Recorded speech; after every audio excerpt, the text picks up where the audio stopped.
Bari o fɛn min ɲininkali sabanan journaliste ko célébration du 9 mai ce n'était pas uniquement une fête mais c'était une célébration de la victoire d'un nouveau monde. Ko aw bɛ réussi la yan bi ka bɛn ni mɛkalo tile 9 ye ko an bɛ ka min fête min kɛ o de ye se sɔrɔ diɲɛ ka se sɔrɔ naziw kan ko o fête ye bi i bɛ mun sɔrɔ ka fɔ an ɲɛna k'a ko nous sommes ici en Russie pour la commémoration du 80e anniversaire de la victoire sur le nazisme. On a assisté à la cérémonie, à une parade et une cérémonie sur les dépôts des gerbes. Je pense que c'est très symbolique. A ko nin ye nin fête nin ta ko bi 80 ye ka sababu kɛ ka bɔ 45 ka na 2025 sa o ye san 80 ko an bɛ yan se sɔrɔ min kɛra nazisme kan n'o ye diɲɛ tun maralen bɛ maa jugu minnu fɛ badenw ko Russie ye se sɔrɔ o fɛ ka farafinw fana y'u dɛmɛ ko bi an kɔni y'a ye k'a fɔ ko parade minnu kɛra n'o ye défilé militaire ye ko tiɲɛ na a bɛ mɔgɔ nimisi wasa y'a ye. Nous avons appris beaucoup de choses au cours de ce séjour. Ko nin séjour nin senfɛ nin bɔɲɛ in senfɛ ko an ye leçon ba sɔrɔ a la an ye fɛn caman dɔn a kɔnɔna na k'a daminɛ kɛlɛ kɛra ni kɛlɛkɛminɛ minnu ye depuis 45 hali bi u bɛ Russie bolo ka na se bi kɛlɛkɛminɛw ma ko Russie y'u bɛɛ ta ka yira u la ko ale y'a dɔn k'a fɔ ja diɲɛ bɛ ka évoluer kɛrɛnkɛrɛnnenya Russie bɛ ka évoluer kosɛbɛ fɛn min ye kɛlɛkɛminɛ ko ye k'u bɛ ka ɲɛtaga sɔrɔ o la. Baden o kɔfɛ journaliste y'a ɲininka ko i ni Poutine ye ɲɔgɔn ye échange avec Poutine c'est très courtois c'est amical c'est fraternel a ko i ni Poutine ye ɲɔgɔn ye a ye balimaya foli kɛ aw ye teriya juru siri ko yala i bɛ mun sɔrɔ k'a fɔ a ko alors pour l'instant nous avons eu des rencontres brefs avec Vladimir Poutine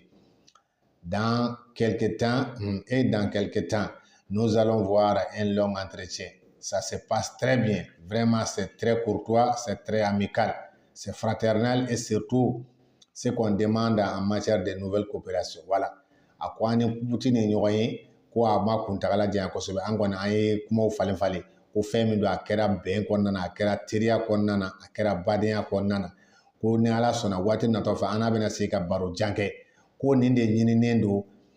teriya la diɲɛ kɔnɔ bi. Aw bɛ coopérer siga t'a la aw bɛ ɲɔgɔn fɛla dɔn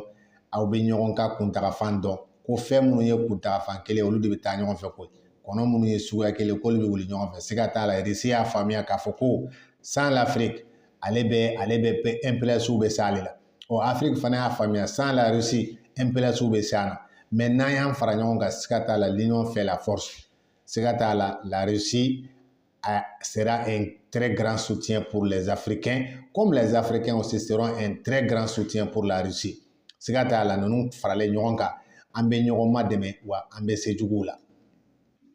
Bari o kɔfɛ journaliste y'a ɲininka k'a fɔ ko fɛn min ye Russie ni jamana bɛ ɲɔgɔn n'o ye Ukraine ye. Russie ni Ukraine yɛrɛ tɛ ɲɔgɔn na koyi Russie ni diɲɛ bɛ ɲɔgɔn na de ka fara Afrique kan ko Ukraine b'a la ka terroristes financer financement du terrorisme par l'Ukraine. Ils ont déclaré ouvertement qu'ils soutiennent les terroristes. Ko Ukraine m'a dogo yɛrɛ u y'a yira k'a fɔ ko terroristes minnu bɛ ka tiɲɛni kɛ Sahel kɔnɔ k'olu bɛ k'u ma dɛmɛ u ye minɛn d'u ma ko Ibrahim bɛ mun sɔrɔ ka f'u ɲɛna a ko effectivement avec un certain nombre de technologies que les terroristes ont pu avoir que ça vient d'eux a ko siga t'a la ko a yirala k'a fɔ ko minɛn jugu dɔw bɛ terroristes bolo ko Ukraine de y'a d'u ma y'a ye a ko c'est malheureux ko nin ye kojuguba ye dɛ c'est très malheureux mais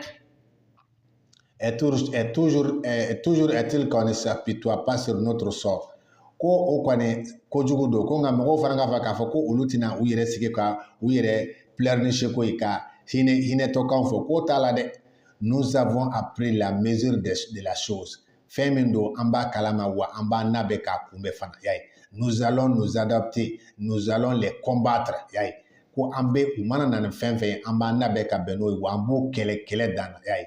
c'est ça le plus important pour nous y'a ye ko wa et puis nous allons les vaincre ko an bɛna se u la an bɛn'u kɛlɛ wa an bɛna se u la fana u ma Russie mana fɛn d'u ma cogo o cogo k'an bɛn'u kɛlɛ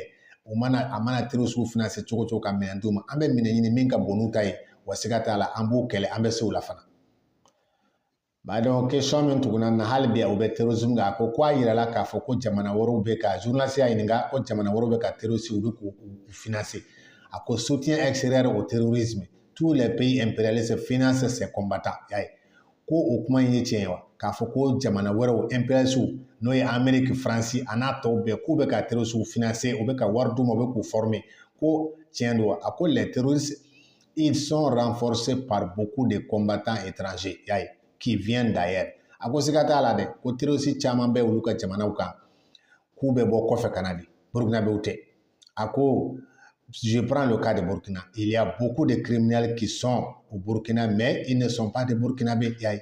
Burkinabé ou ni Mali ta Kabo Chogola, ni Niger ta Chogola. Les terroristes n'ont pas de pays, ils n'ont pas de nationalité. Ulu be Tchèque, impérialistes fait des canaux bon, à quoi Djamana Kaukele. À quoi il y a beaucoup de formateurs qui viennent de beaucoup de pays pour apprendre beaucoup de techniques aux terroristes. Ko ale b'a kalama k'a fɔ ko formateur karamɔgɔ caman bɛ bɔ jamana wɛrɛw kana terroriste nu kana former kana technique d'u ma u bɛ se ka olu ka armée kɛlɛ cogo u bɛ se k'u ka jamanaw déstabiliser cogo min na a ko l'objectif pour eux c'est de nous maintenir dans une guerre permanente qu'on ne puisse pas se développer et continuer à piller nos recherches k'u ka laɲini tɛ dɔwɛrɛ dɛ k'an to kɛlɛ banbali la an tɛ développement ye ɲɛtaga yɛrɛ an t'o temps sɔrɔ ko o ta o waati kelen fana o b'a la ka anw ka dugu jukɔrɔ nafolo u bɛ k'an ka sɔrɔ soɲɛ ko dun o banna koyi donc ils ont tout intérêt à amener des spécialistes dans les mines pour poser des divers types de mines des spécialistes en explosifs ko c'est pourquoi ko u bɛ tuma bɛɛ u bɛ na ni mɔgɔ kuraw ye mɔgɔ minnu ye mugu pɛrɛntaw kalan kɛ ka na u poser an ka duguw kɔnɔ an ka kungo kɔnɔnaw na an ka siraw kan ka an ka sɔrɔdasiw u bɔnɛ u ni la.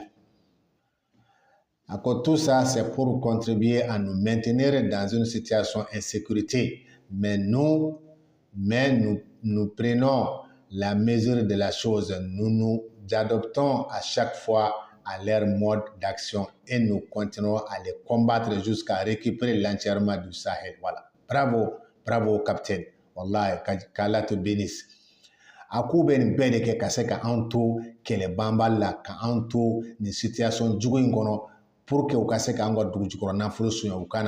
u ka anw to fantanya la o waati kelen u bɛ k'an ka ressources piller a ko nka siga tɛ min na ko an bɛna labɛn ka bɛn n'o ye u mana na ni fɛɛrɛ o fɛɛrɛ k'an b'a labɛn ka bɛn n'o ye c'est ça la guerre